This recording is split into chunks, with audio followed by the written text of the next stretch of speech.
آج کی کہانی ایک لو ٹرائنگل کی ہے، ایک ایسا لو ٹرائنگل جو ایک نہیں، دو نہیں، تین بھی نہیں، 16 جانیں لے گیا۔ وہ صرف شوہر کو راستے سے ہٹانا چاہتی تھی، اس لیے اس کے دودھ کے گلاس میں زہر ملا دیا تھا، کیڑے مار دوا۔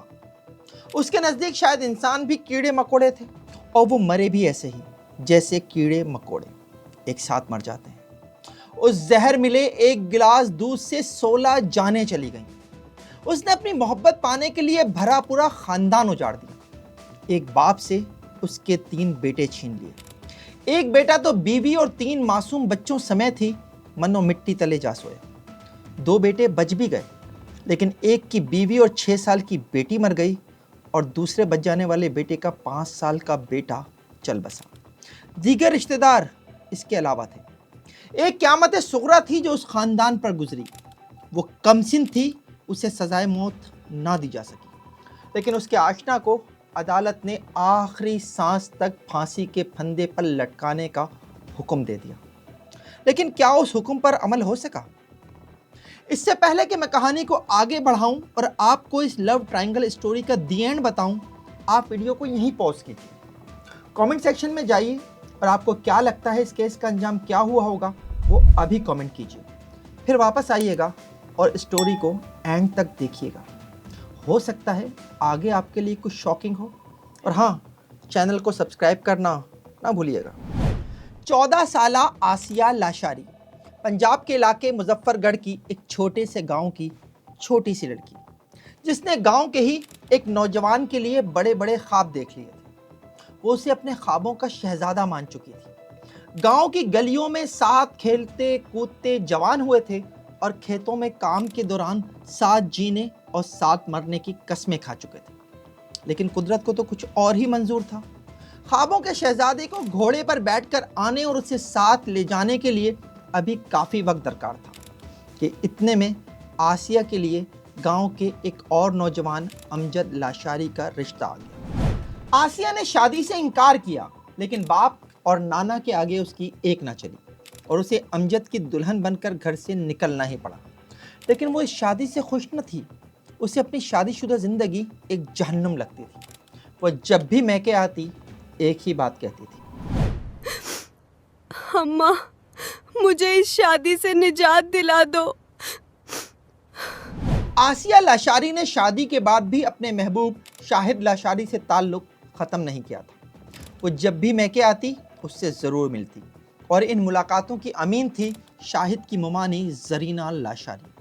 اور ایک ایسی ہی جذباتی ملاقات میں دونوں نے امجد کو راستے سے ہٹانے کا فیصلہ کر لیا، زہر دے کر۔ وہ اکتوبر 2017 کی ایک رات تھی۔ پلان کے مطابق آسیہ کو اس رات امجد کو دودھ کے گلاس میں زہر ملا کر دینا تھا۔ عشاء کے بعد شاہد اس سے ملنے اس کے گھر پہنچا، اور اس نے زہر کی شیشی آسیہ کے حوالے کر دی۔ امجد کے گھر والوں کو اس وقت تک آسیہ اور شاہد کے درمیان کسی جذباتی تعلق کا علم نہیں تھا، اس لیے انہیں شاہد کے آنے اور آسیہ سے ملنے پر کوئی اعتراض بھی نہ ہوا۔ آسیہ نے منصوبے کے تحت اس رات امجد کو جو دودھ کا گلاس پینے کے لیے دیا، اس میں موت تھی۔ لیکن قسمت دیکھیے کہ امجد نے اس رات وہ دودھ پیا ہی نہیں، اور اگلے دن امجد کی بھابھی نے جب پورے خاندان کے لیے لسی بنانا چاہی تو اس نے دودھ کا وہ زہر سے بھرا گلاس بھی لسی میں ہی ڈال دیا۔ لسی بنی، اور پنجاب کی روایت کے مطابق پورا خاندان دسترخوان پر بیٹھا، اور سب نے ہی اس زہریلی لسی کے گھونٹ بھرنا شروع کر دیا۔ زہر جیسے جیسے جسم میں اترتا گیا، سب کی حالت بگڑنا شروع ہو گئی، اور دیکھتے ہی دیکھتے پہلے عورتیں اور بچے گرے، اور پھر مرد بھی۔ جس نے بھی لسی پی تھی سبھی کی حالت غیر ہو گئی۔ پورے گاؤں میں اچانک کوہرام مچ گیا۔ سب کو یہ اندازہ ہو گیا تھا کہ لسی میں کچھ ملایا گیا ہے۔ گاؤں کے ایک تجربہ کار شخص نے اپنے طور پر علاج کرنے کی کوشش کی، لیکن کوئی فائدہ نہیں۔ اب ضروری ہو گیا تھا کہ تمام افراد کو فوری طور پر اسپتال پہنچایا جائے، اور اسپتال قریب نہیں تھا، راجن پور میں تھا۔ اور جب تک متاثرہ افراد راجن پور کے ڈسٹرکٹ ہیڈ کوارٹر اسپتال پہنچتے، کئی لوگ زندگی کی بازی ہار چکے تھے۔ راجن پور کے اسپتال میں بھی اتنے زیادہ افراد کو سنبھالنے کے لیے انتظامات ناکافی تھے، اس لیے اسپتال کے حملے نے ہاتھ کھڑے کر دیے۔ متاثرہ خاندان کے بچ جانے والے افراد سے کہا گیا کہ وہ اپنے پیاروں کو ملتان یا ڈیرہ غازی خان لے جائیں، اور جب تک یہ افراد طویل سفر کر کے ملتان کے نشتر اسپتال یا ڈیرہ غازی خان کے DHQ اسپتال پہنچتے، بہت نہیں بہت زیادہ دیر ہو چکی تھی۔ 16 لاشیں تھیں جو 3 اسپتالوں کے مردہ خانوں میں پڑی ہوئی تھیں، کہیں ماں اور بیٹے کی تو کہیں باپ اور بیٹی کی، اور خاندان کا سربراہ اکرم خان خود بھی اسپتال کے ایک بیڈ پر پڑا اپنا خاندان اجڑتے دیکھ رہا تھا۔ چند گھنٹوں میں وہ اپنے 3 بیٹوں 12 سالہ رشید، 35 سالہ نذیر اور 22 سالہ امجد سے محروم ہو چکا تھا۔ امجد، جس کی شادی اس نے 6 ماہ پہلے ہی نہایت دھوم دھام سے آسیہ لاشاری سے کی تھی۔ اکرم خان کے بڑے بیٹے نذیر احمد کو تو پورا گھر ہی اجڑ گیا تھا۔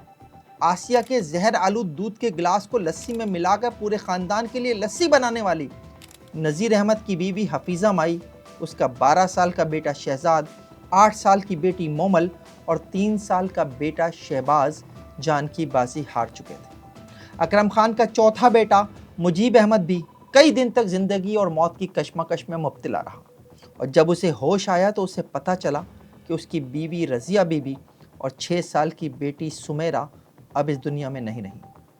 اکرم کے ایک اور بیٹے مجید کا 5 سالہ بیٹا بھی جان سے گیا۔ مجموعی طور پر زہریلی لسی پینے سے آسیہ کے شوہر امجد سمیت 2 مرد، 4 خواتین اور 4 لڑکوں اور 4 لڑکیوں سمیت 8 بچے جاں بحق ہوئے، جبکہ 12 افراد کو موت چھو کر گزر گئی۔ آسیہ اپنے محبوب کو پانے کے لیے صرف امجد کو راستے سے ہٹانا چاہتی تھی، لیکن جان سے گئے 16 افراد ایک جھوٹی محبت کے نام پر۔ محبت تو جینا سکھاتی ہے، مرنا یا مار دینا نہیں۔ پنجاب کے اس چھوٹے سے گاؤں میں قیامت برپا تھی، اور جب ایک ہی گھر سے 16 جنازے اٹھے تو ہر آنکھ اشک بار تھی۔ گاؤں کا شاید ہی کوئی شخص ہو جو اس روز رویا نہ ہو، لیکن اگر نہیں روئی تو آسیہ نہیں روئی۔ پولیس نے واقعے کی تفتیش شروع کی تو ابتدا میں خاندان کے بچ جانے والے افراد نے کسی بھی قانونی کارروائی سے گریز کیا، لیکن جب پولیس نے تفتیش جاری رکھی اور اسے آسیہ پر شک ہوا تو پولیس نے بچ جانے والے امجد کے بھائی مجیب کی مدعیت میں 16 افراد کے قتل کا مقدمہ درج کر لیا۔ مجیب، جس کی اپنی بیوی اور 6 سال کی بیٹی بھی آسیہ کے زہر کا شکار ہو چکی تھی۔ پولیس کو شک تھا کہ یہ واقعہ اتفاقیہ نہیں ہے، لسی میں زہر ملایا گیا تھا جس سے اتنی زیادہ ہلاکتیں ہوئی ہیں۔ پولیس کو پوسٹ مارٹم رپورٹ کا انتظار تھا، اور فورنزک ڈپارٹمنٹ سے ملنے والی رپورٹ نے پولیس کے شک کو یقین میں بدل دیا، اور فورنزک رپورٹ کے مطابق مرنے والوں کے جسموں میں کلوروفیناپائر پایا گیا تھا، ایک ایسا زہر جو کھیتوں میں کیڑے مار دوا کے طور پر اسپرے کیا جاتا ہے۔ پولیس نے جب مقدمے کے مدعی مجیب سے تفتیش کی تو اسے بھی یاد آ گیا کہ ایک رات پہلے شاہد آسیہ سے ملنے آیا تھا اور اس نے اسے کچھ دیا تھا۔ پولیس نے جب شاہد کو حراست میں لے کر اس سے تفتیش کی تو وہ زیادہ دیر زبان بند نہ رکھ سکا، اور پھر پولیس نے اس کی نشاندہی پر کلوروفیناپائر کی ایک سیل بند بوتل برآمد کی، اور جب آسیہ کو گرفتار کیا گیا تو اس نے بھی پولیس کو زہر کی خالی بوتل دینے میں زیادہ دیر نہ لگائی۔ پتہ شاید گنا دیتے شاید گنا جی کیسے ملا یہ کھیر دے جب یہ کھیر دے آ کے ملا کیا وجہ کیوں ملا یہ میں نہیں ملی یہ آخس کیا آکے شاہد کیا آکے شاید بلی کھیر دے ملا میں آخ میں نہیں ملے دی شاید کیوں آکے کہ کھیر دے ملا آخ میرے نال شادی کر میں دے میں نہیں کریں گی۔ آسیہ نے اس بات کا اقرار تو کیا کہ اس نے لسی میں کچھ ملایا تھا، لیکن وہ اس بات کو ماننے کے لیے تیار نہیں تھی کہ اسے پتا تھا کہ وہ زہر ملا رہی ہے۔ اس نے کہا کہ اس نے شاہد کے کہنے پر لسی میں چائے کی سفید پتی ملائی تھی۔ تاہم پولیس کی تفتیش میں دونوں نے امجد کے قتل کی منصوبہ بندی کرنے کا اعتراف کر لیا، اور یہ بھی بتایا کہ یہ منصوبہ بندی شاہد کی ممانع زرینہ کے گھر پر ہوئی تھی، جو امجد کی قتل کی پلاننگ سے واقف تھی۔ پولیس نے شاہد اور آسیہ کے اس بیان کے بعد زرینہ کو بھی اس کیس میں گرفتار کر لیا۔ اس کیس میں یہ جاننا بھی نہایت اہم تھا کہ شاہد کے پاس یہ زہر آیا کہاں سے، اور پولیس جلد ہی اس دکان پر پہنچ بھی گئی جہاں سے یہ زہر خریدا گیا تھا، لیکن خریدنے والا شاہد نہیں تھا۔ یہ زہر خریدا تھا فضل حسین نے۔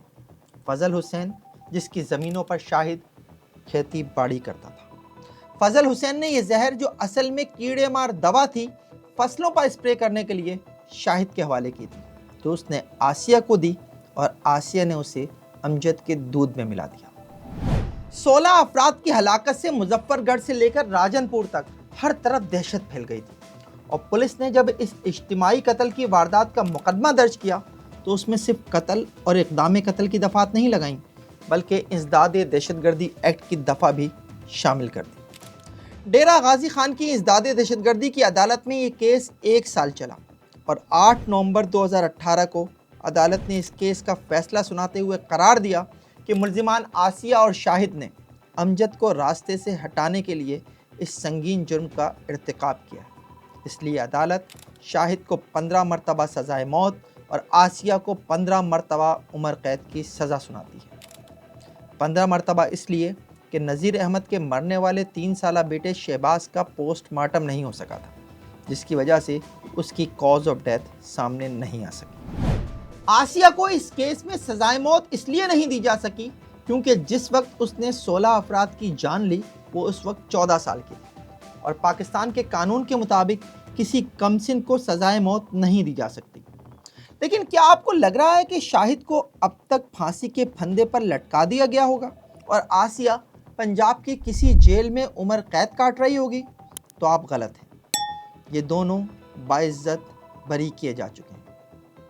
لگا نہ جھٹکا، وہ بھی 440 وولٹ کا، اور ہو سکتا ہے نہ بھی لگا ہو، اور آپ میں سے کچھ لوگوں نے پہلے ہی سمجھ لیا ہو کہ اس کیس کا انجام یہی ہوا ہوگا، اور شاید آپ کامنٹ بھی کر چکے ہوں گے۔ اس لیے میں بھی اس کہانی کو کلوز ہی کر دیتا ہوں۔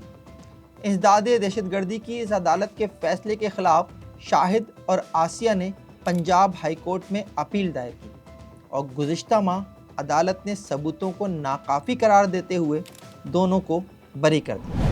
اصل میں اس کہانی کی کلوزنگ یہ نہیں ہے، بلکہ وہ جملہ ہے جو مدعی یعنی مجیب کے وکیل طارق عزیز کھوکر نے مجھ سے فون پر بات کرتے ہوئے اس وقت ادا کیا جب میں نے پوچھا کہ کیا وہ پنجاب ہائی کورٹ کے اس فیصلے کے خلاف سپریم کورٹ جائیں گے، تو انہوں نے کہا کہ مدعی پارٹی کے پاس سپریم کورٹ جانے کے لیے پیسے نہیں ہیں۔ السلام علیکم، میرا نام غلام سرور ہے، میں امجد کا بھائی ہوں۔ ہمیں ابھی تک انصاف نہیں ملا۔ عدالت نے شاید زرینہ آسیہ کو چھوڑ دیا ہے، بری کر دیا ہے۔ ہمیں لہذا انصاف چاہیے۔ میرے نواز سے گزارش ہے کہ ہمیں حق اور سچ کا انصاف چاہیے۔ ہمارے 16 قتل تھے، ہمیں ابھی تک انصاف نہیں ملا۔ آپ کو یہ ویڈیو پسند آئی ہو تو اسے لائک کیجئے گا اور شیئر بھی، اور کامنٹ سیکشن میں جا کر کامنٹ کرنا نہ بھولیے گا۔ دیکھتے رہیے FIR، جب تک جرم باقی ہے۔